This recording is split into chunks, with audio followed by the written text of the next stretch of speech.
Hello అందరికీ, అందరు ఎలా ఉన్నారండి? Hope everyone is doing good. So ఈ సమ్మర్గా కొంచెం చల్లగా మనం ఒక రెసిపీని అయితే ప్రిపేర్ చేసుకుందాం అనమాట. సో దాని రెసిపీ నేమ్ వచ్చేసరికి సొరకాయతో పెరుగు పచ్చడి అనమాట. సో దీన్ని అయితే ఎలా చేసుకోవాలి ఏంటి అనేది నేనైతే ప్రాసెస్ ఎక్స్ప్లెయిన్ చేస్తానండి. చాలా ఈజీ అండ్ చాలా సింపుల్ ప్రాసెస్ కూడా, అండ్ టేస్ట్ కూడా చాలా అంటే చాలా బాగుంది.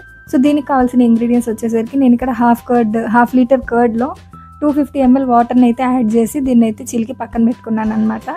అండ్ నెక్స్ట్ వచ్చేసరికి ఇక్కడ మిగతా ఇంగ్రీడియంట్స్ నేను ఒక చిన్న ముక్క సొరకాయని తీసుకున్నాను, ఒక టొమాటో, 4 ఎండుమిరపకాయలు, 2 ఉల్లిపాయలు, 4 నుంచి 5 పచ్చిమిరపకాయలు, ఒక 2 ఇంచుల అల్లం, అండ్ అలాగే 7 to 8 వెల్లుల్లి రెబ్బలు తీసుకున్నాను.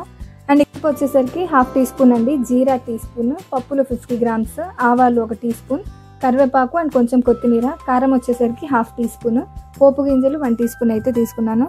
ఫస్ట్ ఒక ప్యాన్ పెట్టుకొని దానిలోకి పప్పులు, ఆవాలు అండ్ అలాగే జీలకర్రని అయితే యాడ్ చేసి డ్రై రోస్ట్ చేసుకోవాలండి. మనం డ్రై రోస్ట్ చేసుకున్న దాన్ని ఒక మిక్సీ జార్లోకి యాడ్ చేసుకుంటున్నాను. దాంట్లో ఒక 1 టేబుల్ స్పూన్ నువ్వులు యాడ్ చేసి మెత్తగా పౌడర్ని అయితే ప్రిపేర్ చేసుకోవాలన్నమాట.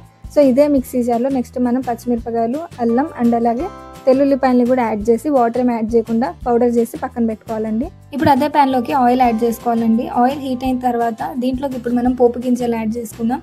తెల్లుల్లిపాయలు, కరివేపాకు, ఎండుమిరపకాయలను అయితే యాడ్ చేసి దీన్ని అయితే ఒకసారి కలుపుకుందామండి, కొంచెం వేగించుకుందాం. దానిలోకి పచ్చిమిరపకాయలు అండ్ మనం తీసుకున్న ఆనియన్స్ని అయితే కట్ చేసి యాడ్ చేసుకున్నాను, అండ్ టొమాటోస్ని కూడా యాడ్ చేసుకున్నాను.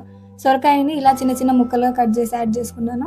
దాంట్లో రుచికి సరిపడా సాల్ట్ అండ్ పసుపును కూడా యాడ్ చేసి దీంట్లో 1/2 టీ గ్లాస్ వరకు వాటర్ని అయితే యాడ్ చేసుకోవాలండి. బాగా కలిపిన తర్వాత 1/2 టీ గ్లాస్ వాటర్ యాడ్ చేసుకొని ప్రెషర్ కుక్కర్కి లిడ్ పెట్టేసి ఒక 3 విజిల్స్ అయితే తీసుకుంటే మనకైతే సొరకాయ అనేది స్మాష్ అయిపోతుంది అనమాట. ఇప్పుడు దీంట్లోకి కారంని అయితే యాడ్ చేసుకుంటున్నాను.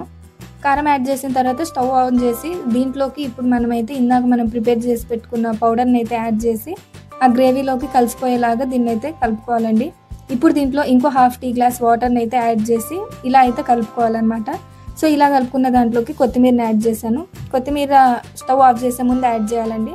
కొత్తిమీర యాడ్ చేసిన తర్వాత స్టవ్ ఆఫ్ చేసి దాంట్లోకి మనం ఇందాక చిలికి పెట్టుకున్న కర్డ్ ఏదైతే ఉందో అది యాడ్ చేయడమే. అండ్ పైనుంచి టాపింగ్స్ కోసం పచ్చిమిరపకాయని అయితే యాడ్ చేశాను. అంతేనండి, చాలా ఈజీగా 5 to 10 minutesలో ప్రిపేర్ చేసుకునే సొరకాయ పెరుగు పచ్చడి అయితే రెడీ అయిపోయింది. మీరు కూడా ఒకసారి ఖచ్చితంగా ఇంట్లో ట్రై చేయండి, ప్రతి ఒక్కరు ఖచ్చితంగా తింటారు. సో సొరకాయ అంటే ఇష్టం లేని వాళ్ళకు కూడా ఇందులో సొరకాయ ఉందని అంత ఐడియా అనేది రాదనమాట. సో ఖచ్చితంగా ట్రై చేసి మీకు ఎలా వచ్చింది అనేది కామెంట్ సెక్షన్లో మెన్షన్ చేయండి. నా ఛానల్ని అయితే సబ్స్క్రైబ్ చేసుకోండి.